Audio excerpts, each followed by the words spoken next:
Storyteller. Welcome, Khary, Frazier.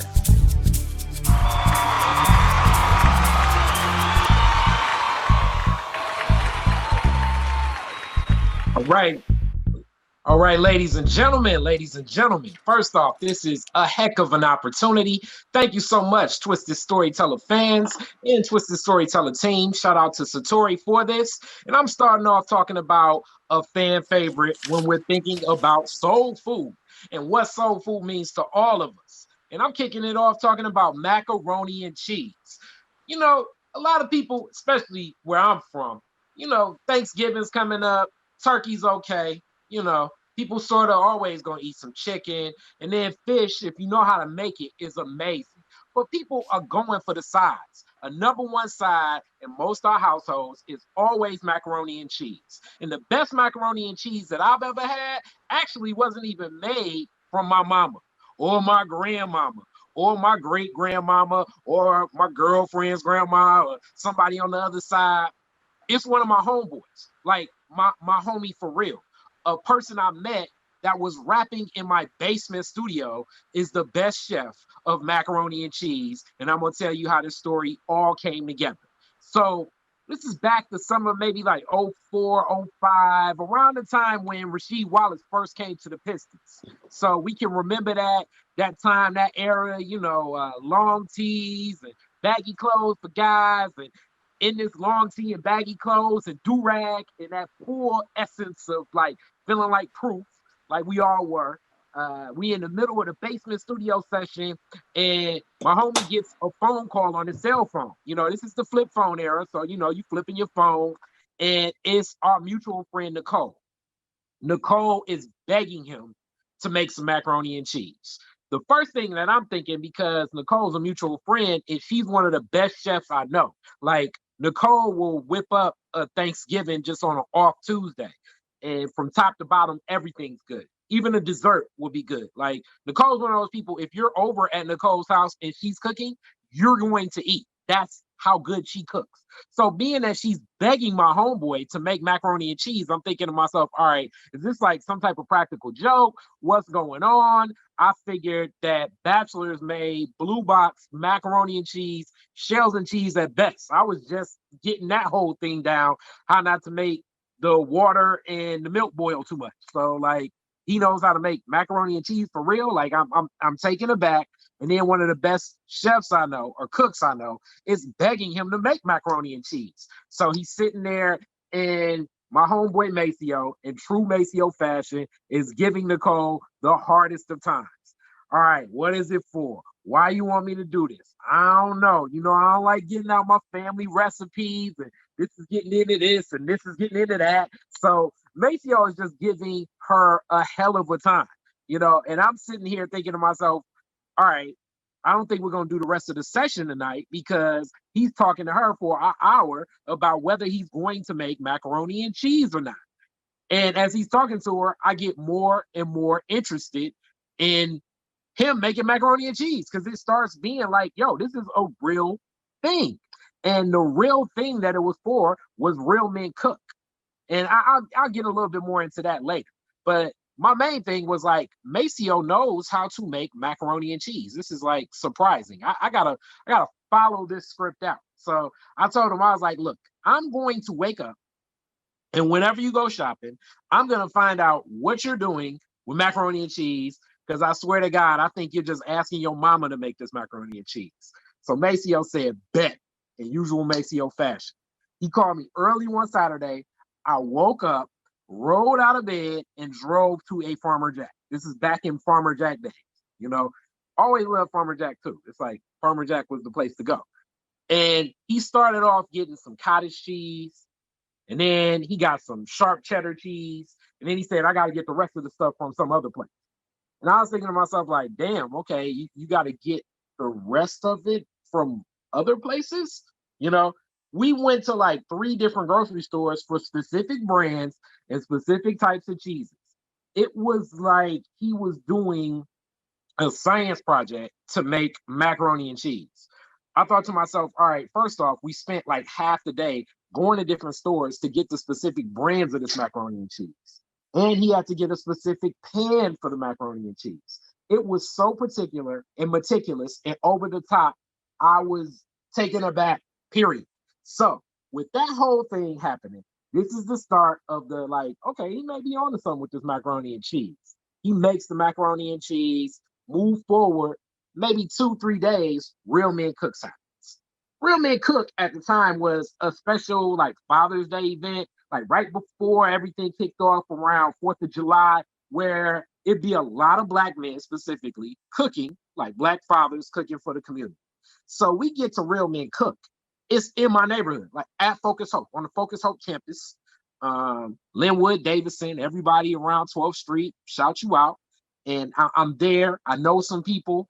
One of the biggest people that were there was Mayor Kilpatrick and his whole Kilpatrick team. When I say the whole Kilpatrick team, I mean Ajane, Candia, D-Dan. Like, if you knew their team, they were deep there. Like, the whole staff. You know, Jonathan was there. And the only thing I was thinking to myself was, it's ribs here. It is burgers here. Hot dogs, catfish, whiting, like almost everything you could think of for like a heck of a like family reunion, cookout, picnic type thing.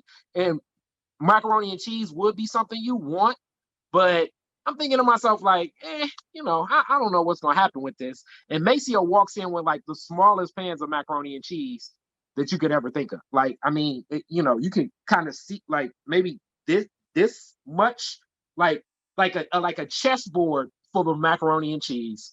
He had 2 of those pans. Nicole immediately like, damn, Maceo, what are you doing? You did not bring enough macaroni and cheese. They go through a whole nother back and forth. And Maceo's like, I don't make macaroni and cheese for the Army. I make it for my family. And she's like, all right, we got to figure out something. What they figure out is they run to like, I guess, Restaurant Depot or something and find like the little shot glasses that the doctors give you when they put a pill in there. So they give like a shot glass worth of macaroni and cheese. Like, to the point where I'm helping him do this, where we could just put like just enough macaroni and cheese where a plastic fork could stand up. And even more reason where I'm thinking like, ain't nobody gonna want this damn macaroni and cheese, because I mean, if you had a choice between catfish and a burger and shish kebabs and corn, like, who's gonna wait for macaroni and cheese? So the line starts. It was like 3 people in that line. That 3 people became 6 people. And I'm like scooping and scooping, I look up and that line for Maceo's macaroni and cheese was all around the parking lot. I said to myself, damn, I can't believe these people are coming up for shot glasses of macaroni and cheese. And to the point where I was like, I gotta sneak me off a shot glass of this macaroni and cheese and try this.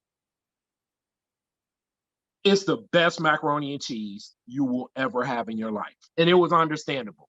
Mayor Kilpatrick sent like 3 of his people his way so he could re-up. And like he actually had like maybe like a real servings worth of macaroni and cheese because it was 3 people. His cousin Ajane, who I'm like real close with, like friend of the family. I graduated Northwestern. All my coats, red and gray out there. Jamila with his sister. So Ajane was like, yo, your man make macaroni and cheese like this? And I was like, you don't even want to go through asking him. It was hard enough to get him here for this. Maceo's pans of macaroni and cheese with shot glasses, we probably cleared out those pans in maybe 30 minutes or so. Like, it went like that. And the only reason it took 30 minutes was because we actually had to hand it to people. We were so done with everything. And there was so many complaints about why is there not more macaroni and cheese. Nicole just started forwarding people to Maceo. And that was cool because this event was really put on by like the alphas of Detroit and the AKAs from Detroit. So it was just all these AKA women walking up on Maceo like, where's my macaroni and cheese? And Maceo, in a flirtatious way, is saying like, well, next time you need to come earlier and check out my macaroni and cheese. This was definitely a story about a bachelor making macaroni and cheese that ain't in a blue box, because I swear I thought he just made Kraft macaroni and cheese and shells and cheese. But this was that times 1,000. And I guarantee this is the best macaroni and cheese you'll ever have. And for the story, I had him make me some more macaroni and cheese. And this Thanksgiving, my family gonna be throwing down on this macaroni and cheese. And I can't wait for it to happen. Hopefully, you can pick up some information into some of these ingredients that I'm about to give you, this secret ingredient for the secret storytellers. So first you got to get the elbows. All right, he says Mueller elbows of the noodles, mild and medium cheddar, sharp cheddar, extra sharp cheddar, small curd cottage cheese, sour cream, pet milk, salt, pepper, accent, and paprika. I'm only giving it to you one time. That is Maceo's recipe for macaroni and cheese. He said you ain't gonna get from him the actual amounts of what it's supposed to be. You have to play around with it. So you may have to make 1, 2, 3, maybe 5 nasty pans. You'll figure it out eventually and figure out that temperature on what you got to do with your stove. Gas stove, he said best. Thank you.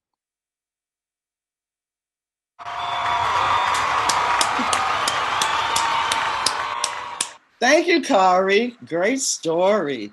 Mac and cheese. It seems like the whole world loves mac and cheese. Khary, our board member, Tisha Hammond, she wants to know, do you ever ask your homie to make you 2 trays of mac and cheese and then hide a tray for yourself? And who makes the pound cake in your family? All right. Well, as far as he made 1 tray for this, but I mean, it's so much for macaroni and cheese. My dad asked for some, so I'm gonna give him some, and then the rest I'm gonna dull out around Thanksgiving. He actually kept the tray for himself, so I think we're gonna be sharing that, splitting it up, staying safe, and I'll be delivering macaroni and cheese like I'm handling and distributing other substances. But that's what I'll be doing around Thanksgiving. And in reference to pound cake, the best pound cake that I remember was probably my grandma, and I don't even know how much it was the pound cake, but she'd make this lemon sauce with it. So it was less the pound cake and more the lemon sauce. So my grandma made some. She was from Marianna, Florida. And then after she passed, the only other person I know that really could do that was my homeboy's grandma. And she stayed off Cardoni. Both of them has passed. So if I can find who makes the lemon sauce, then I mean, I figure I can. Sarah Lee may be able to make the pound cake, but you know.